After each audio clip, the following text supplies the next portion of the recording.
Howdy, everyone. This is the Brazilian podcast. My name is Nina Petchprapa, a technical artist, and here's my co-host. Hi, I'm Fernanda. I'm also a technical artist, and in this episode, we're not talking about technical art at all. We're just talking about a bunch of things because we haven't talked in a while because I was moving to Canada. Canada's great. So yeah, we took a little bit of break because Fernanda got a transfer to Canada, and she has been in Canada for a while, but she got to get her things settled down, go to a temporary apartment, and now at the more permanent one now. I love it. Nice. How are you, Nina? It's been a long time since we talked. Yeah, it's been a minute. I'm doing good. How's Canada? Canada is the best place in the world. Is it? It is. Everyone here is so nice. Okay, most people. There are assholes everywhere. But so far, most people that I've met here were very nice. That's good.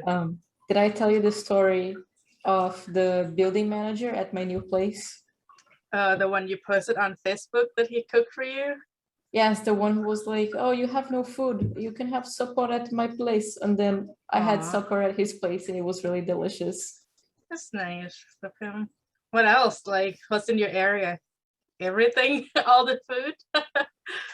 All the food. I actually gained a little bit of weight because the food here is so good. I just couldn't stop like ordering DoorDash. Oh my God. Yeah. I'm also like right next to the harbor, like the Vancouver harbor. So sometimes you can just hear ships go because they're honking.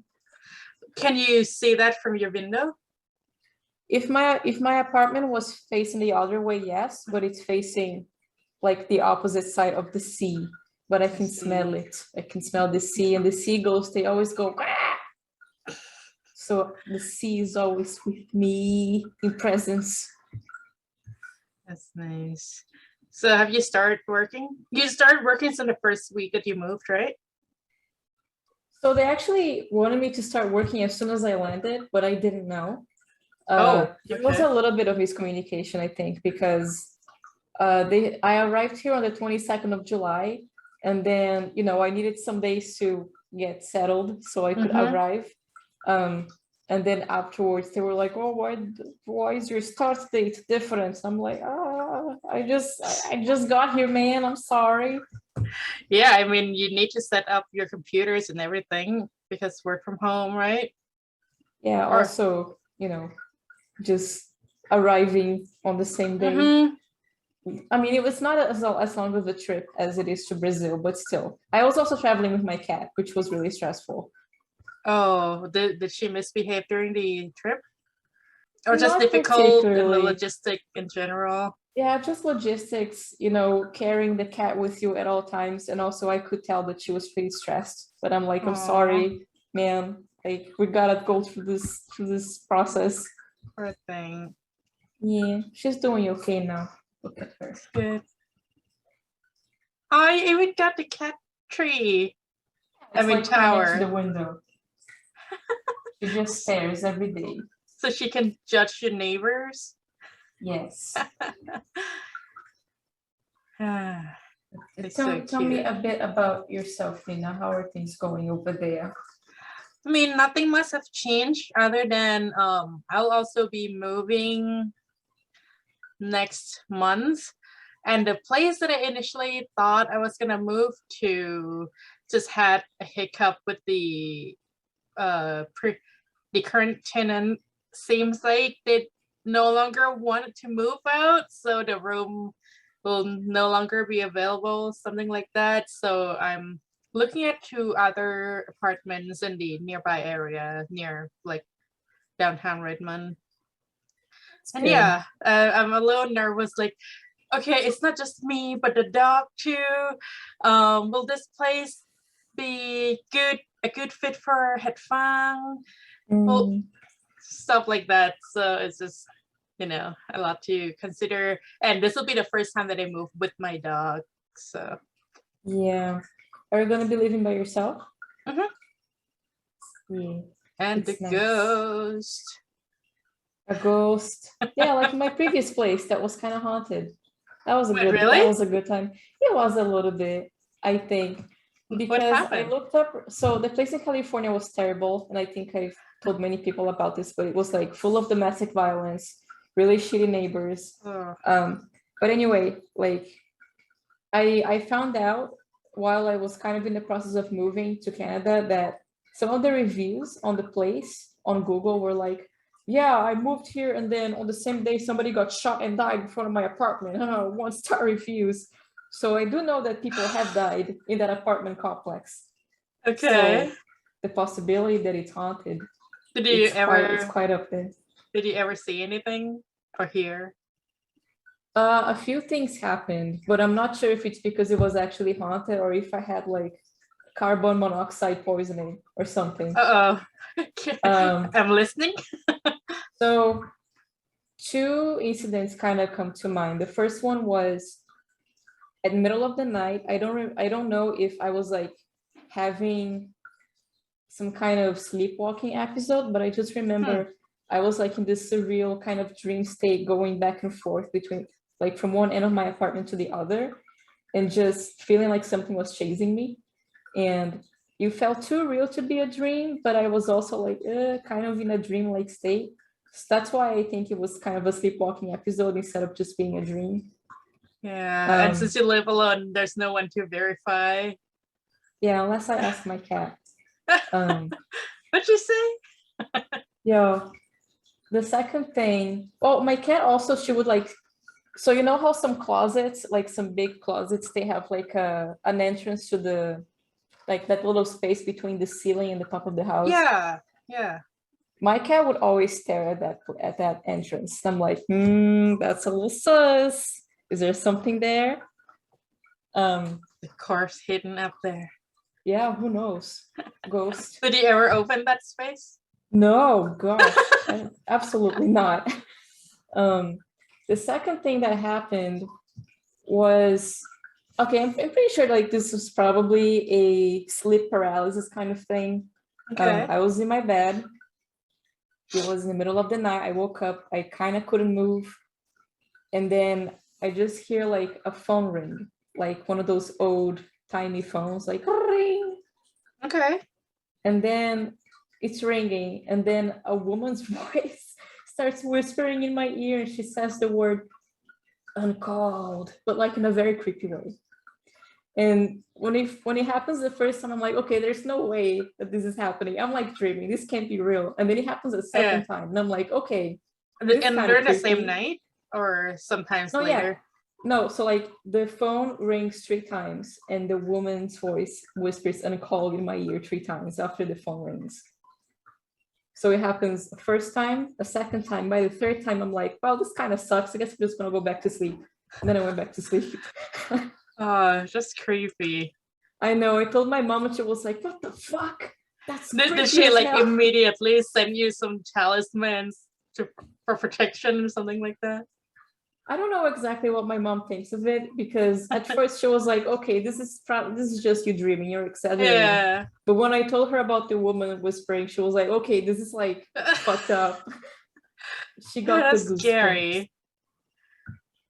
So yeah, I'm pretty sure that place was if it's just a phone ringing, haunted. It could be like, neighbor's phone. Maybe they had a ringtone set to like the old phone sound, which is possible. Possible, but the woman's voice right in my ear though. Yeah. There's no way. That was very creepy. I'm feel proud like of you that you lived there for so long. No, but like that's the thing. Like if that had happened to me when I was a child, I would have shit my pants. But because I'm an adult and I have to pay bills, I'm like, this place has really good square footage for the price. Even if it's haunted, I'm staying here, Like, yeah. In this housing market, girl.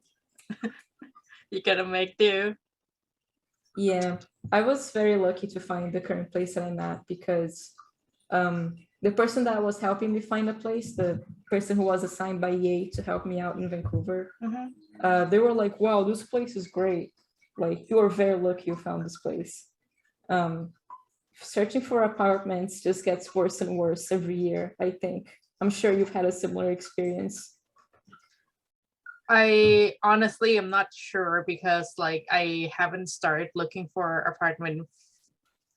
Maybe this is like the very first time I actually seriously looking for apartment because in college I just sort of moved in with friends and I stayed there till after graduation for a bit, and then I moved in with my partner, right? So I never really had to look for apartments until now.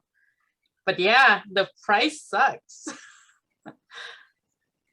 Yeah, I remember the price in Redmond for a studio is already like in the 1700s. It's really I've ridiculous. seen like 2,000 plus studios as I was searching. Ah,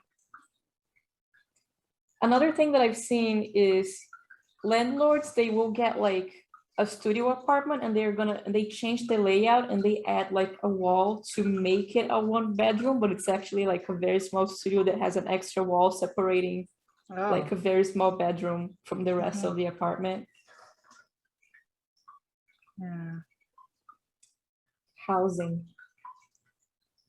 But I mean, if it, if people rent it, that means 1 bedroom is in need.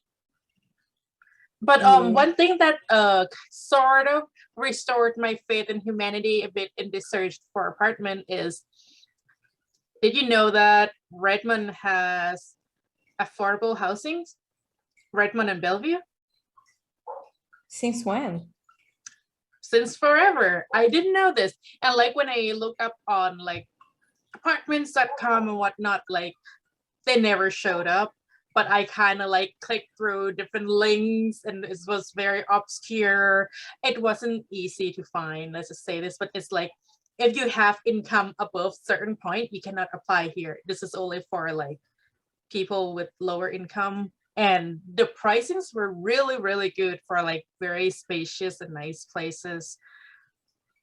Yeah. Now that you mention it, when I was living with my partner in, yeah, it was still in Redmond, close to Microsoft. We lived in a place, and right next to the place there was affordable housing. Mm-hmm. But I think because our incomes combined were above a certain like threshold, Yeah. like we couldn't apply to it. Uh-huh. Yeah. Yeah, I found quite a few places, and initially was like, oh, these prices are so good, it must apply now. And I'm like, oh, never mind. Oh, because you make too much money for it? Yeah, although one of the places I was gonna apply, it was weird, but they have 2 rooms in their complex that are market value, and they said that like it also has like better appliances and whatnot inside too. So I was actually gonna go with that one because even though it was market value, it was still cheaper than most apartments. But the current tenant seems like they will no longer be moving out, so I'm looking at other places. Mm. But yeah, that just made me so happy. Initially, I was like, not everyone works for all these tech companies, right? In Mm-hmm. Redmond and Bellevue, like how are people in the living? Do people just like travel so long every day just to come work? That's ridiculous. But like then I found out these places and it made me happy. Yeah, I mean Seattle and Redmond. I don't know if Redmond does, but like Seattle and Vancouver, like we have a really bad homelessness problem. Yeah. I guess I don't see a lot of homeless people in Redmond, not that I remember. Maybe they flock to Seattle or No, something. it's getting a lot worse since I mean, yeah. pandemic happened. Uh, there is this gym near the theater. Well, there are a few gyms, but the one near the hot pot place, there's this gym. Like Is it 24-hour fitness? no, it's more toward the downtown side. Regardlessly, like I mean, I moved outside of Redmond since pandemic started, right? But like I had to like go into the office a few times to grab equipments or whatnot, and like there are now camps and like garbage littered everywhere in the little area next to the Mm. gym is really bad. And even in Everett, like I remember when I first started dating my boyfriend, like I never really see much trashed or like homeless problem around here, but now it's getting a lot worse. It's even like making headlines and everything. People are making complaints about it. It's really bad. Interesting. And my sister lives in Olympia, and right now she said that right now all the business in downtown are dying because of the homeless problem. Like no one wants to risk their safety to come shop or do stuff in downtown anymore, because like Wow. there are stabbing, shooting cases happen. Really? So it's actually dangerous. And drugs. Yes, it is dangerous. Wow, because like in Vancouver, the person who was helping me settle, there is this street in Vancouver called East Hastings, and that's where a lot of the soup kitchens are. Mhm. So it's like a very long stretch of this street, and like one part of it has like a really bad homelessness problem. But she told me, yeah, like it's not dangerous. Like the most of what's gonna happen is just people asking you for money, but it's not like anything that's gonna stab you. Mhm. And we kind of talked about how the city of Vancouver should do something about it, because holy shit, like the housing market's really bad. Yeah, These people need a should place to have live. place to live. It's crazy. And But, like yeah. I did watch some documentary about like the homelessness issue in this area, but like even so I still can't form an opinion of like, so what's next, what should we do? Like it's above my intelligence to figure that out. Yeah, it's just that there are so many things that play into it. One of them being the industries in this area just driving the prices so That high. too. And like, how do you get this industry to get out of here? But also Mhm. like because of the work from home thing, that adds another layer of complexity to it, because people are moving out. Mhm. But like what's gonna happen? Like, who knows? It's so I don't know. difficult to predict. Honestly, if I'm sure that I can for sure work from home forever, maybe I'll move out further away from the city. Who knows? Also, is it a lightsaber on your wall? Yes, it is. It's Luke Skywalker's lightsaber. Let me show you. That's amazing. I've been Oh, staring at it. I was like, what is that? Oh, a lightsaber. I have Luke Skywalker's lightsaber. I also have Star Platinum. Oh, that's I have Pit from Kid Icarus, which was a recent acquisition, and papyrus. and Papyrus, and also Baby Yoda, and there's a Lego Razor Crest Ah, to top cute. it all. Is it like a planner? It's a fake planner that Mikey gave me. My friend Mikey gave it to me for Christmas. So like those plants are not alive? No, they're fake. Gotcha. Can you actually like extend the laser part out? No, it's just like it's just a replica. It doesn't actually perform any lightsaber duties. So cool. It is cool. Pretty happy I have this lightsaber, to be honest. I really like it. You got it from your studio? Yeah, they were like last year, holy shit. Like as soon as I started, they started like giving out all of these gift boxes to employees. And I think it's because the pandemic had just started. So they're like, here, have all of the snacks, have all of this shit. And I was loving it. All the things we were gonna give away at events. Here, you can have them. Yeah, I think I don't get them anymore because I'm with EA Canada now. So I'm not sure if I'm gonna get the next gift box. But there is a funny difference because in the US, all of the gift boxes have like barbecue sauce, like chocolate, cookies.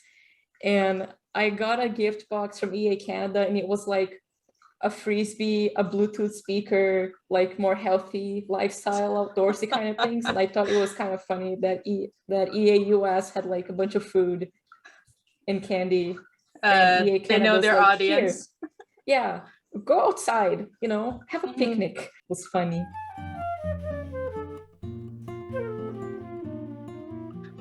One thing that I've been noticing lately though is that all the positions, because like recruiters, like people in the industry would get recruiters reaching out to them all the time, right?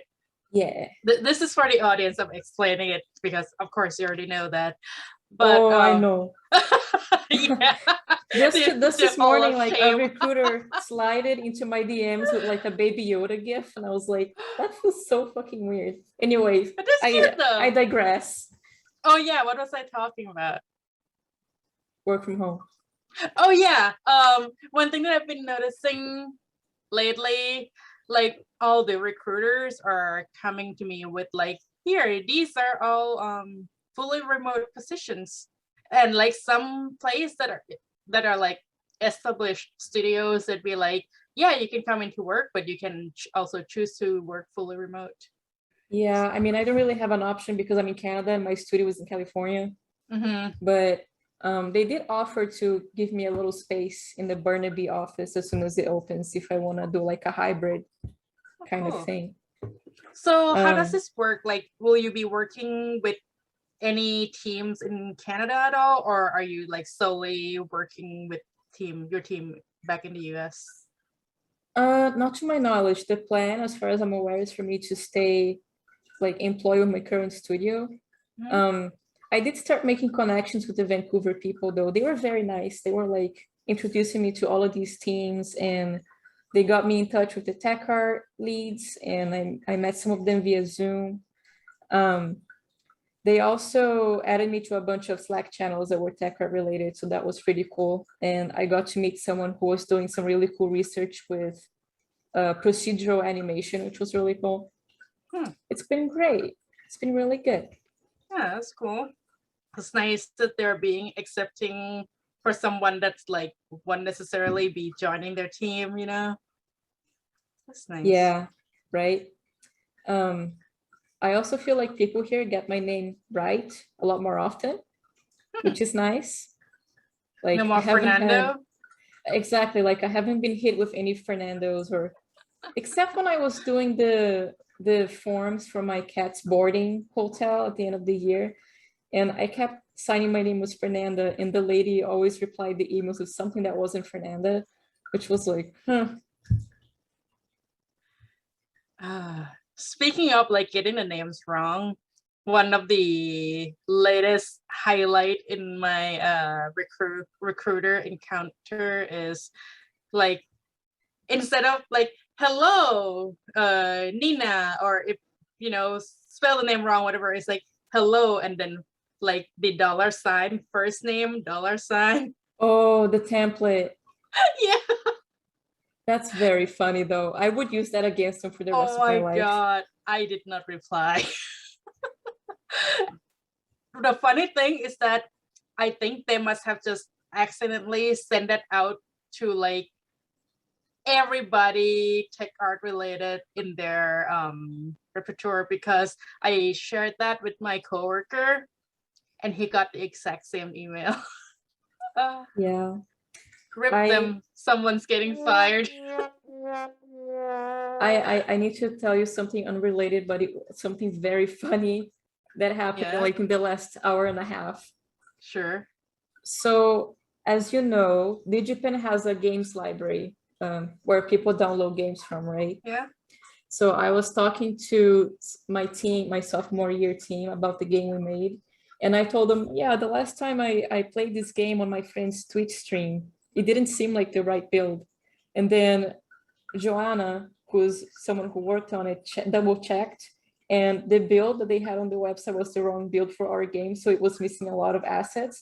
And apparently it has been like that since 2018. Oh no. Yep. Are you guys going to try to fix it, or? Yeah, we contacted people at Digipen to get it fixed. Okay. But apparently the reason for that is that in 2018, somebody hacked the Digipen website and uploaded a bunch of viruses to the game links. What? So they had to clear all that out? Yeah, they had to re-upload everything, and we think that's when they uploaded the wrong build. It'd be like that sometimes, but it was very funny. Was it when you stream with Doug? Yes. Gotcha. And when I was streaming with Doug, I thought, okay, like I remember making a bunch of assets that are not here, but you know, with game development, things get cut all the time. So I was like, okay, maybe my assets didn't make it in. And then And guess what? I promise you, no one noticed. Just the devs that would notice. I mean, who else played this game aside from me and Doug? Like, who else is gonna Sure, play some our people pixel go game? on the site and download free games. Shooting game though. I don't know. Hmm. I'm not sure. Tell me more, Nina. Tell me about your woes. I don't know. There's not much going on. The dogs have been cute. I You're got feeding your her. dog a raw diet, right? Yeah. And they've been taking it that pretty well. Initially, was some upset stomach as expected, but they adjusted pretty fast. Interesting. I did notice that your dog's fur is like really shiny and beautiful. Yes. We consistently feed them oily fish. So the oil in there should like help the fur be lustrous, and as well as like some skin and coat supplements, because I think she has some allergy that I still can't pinpoint what it is, but sometimes like she would get some rash, so I just have her take the supplement. And now that the weather got colder, she seems to be doing better. Hmm. Yeah, I kind of wanted to switch my cat to a raw diet, but Can I'm I not send you some sure. resource? Yeah, send it my way. I've been following this YouTube channel. Oh, and the aesthetic of this channel is amazing. Like all the color palette of her videos and how she edits the videos is like mwah. It's called I the wonder if it's Primal the Pack. TikTok account that I follow. It's not a Maybe. TikTok. Oh, maybe they have a YouTube as well. Primal Pack. She's like a vet assistant or something like that. The thing that worries me is that my cat is very picky about food that isn't dry food. So I'm not sure how well she would I think take. her cat is also picky, so she does Is have it? some videos on that. Yeah, she has 2 ferrets, a hedgehog, a dog, and a cat. Oh, that's the dream.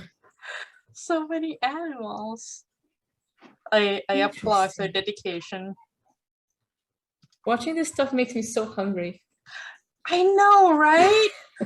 Oh my god! And sometimes I'd be chopping raw meat, and I'm like, I just want to take a bite out of that raw I steak. know, but I know it wouldn't taste good because it's just raw meat, right? And oh my god, the best part is watching your dog eat. It's like all the different textures. The crunch is like ASMR. Yes. It's so good. I think it makes me hungry because it reminds me of those hot pot places where you just cook this stuff yourself. So there's like a plate of raw stuff. I miss hot pot. Me too. And like hot pot and barbecue. It's been a while since I've been to a barbecue place like that. Definitely since before pandemics. Although I did attempt some hot pots at home. Didn't taste as good, but it's just trying to Did you wrap try up my making the soup cravings. yourself? Yes and no. I have tried both, like making our own broth as well as buying like pre-made broth. Neither of them taste as good as in the restaurant. Well, because some restaurants, I know there's a hot pot place in Redmond that you can just You can order, yes. Yeah. I saw that, the boiling point. I should have done that. Yes, maybe that's the place that I used to go. I feel bad going to hot pot places with people because I feel like I always eat a lot and like we always split the price and I'm always eating like 80% of everything. I just like to eat. What are we talking about before this? Oh, we're talking about many things. There isn't a train of thought here. There's just many stations that we're going to a bunch of them. Are we uploading this entire thing? Just like us chatting about the new situation? And I do have a friend who will listen to it. Really? Yes. Well, we'll do this to our 2 audiences. Yes. And my sister, she listens to every episode. Nice. Yeah, I was gonna tell you this when you talked about pasta. I just randomly walked around and like my sister and I were walking a dog. We went to like this mini trip where we just like went into the woods and stayed at an Airbnb in Skycomish. And then one evening we took the dogs out on a walk and we found this like automatic bread making machine, the kind that like will rest the dough and then will beat the dough and everything, and you just pour ingredients in at In the the beginning. woods? No. Like in the Wow. neighborhood, but Holy like it's shit. just like right next to the woods. Like someone just had like some old books and that bread maker sitting in front of the house and just says free. We immediately just like pick it up and like, okay, we're going home and put this away. It was so random, but that was an amazing find. Have you used it? Not yet, but I will soon. I gave my sister a bread making machine a few years ago and she really likes it. You can make also different types of cakes and other things in it. It's a very versatile kitchen appliance. Yeah, looks like a nice thing, and like you can set it to different thing, like if you make it with yeast, it can rest the dough for you, or you use it with like the what's it called, baking soda, just go right away. It's nice. I mean, it does absolutely everything. You can even like many of them have the option of putting the ingredients in the basket the night before, and then you just time it for the machine to start at like 5 a.m. and then you have fresh bread at like 8. Fresh bread in the morning. That sounds amazing.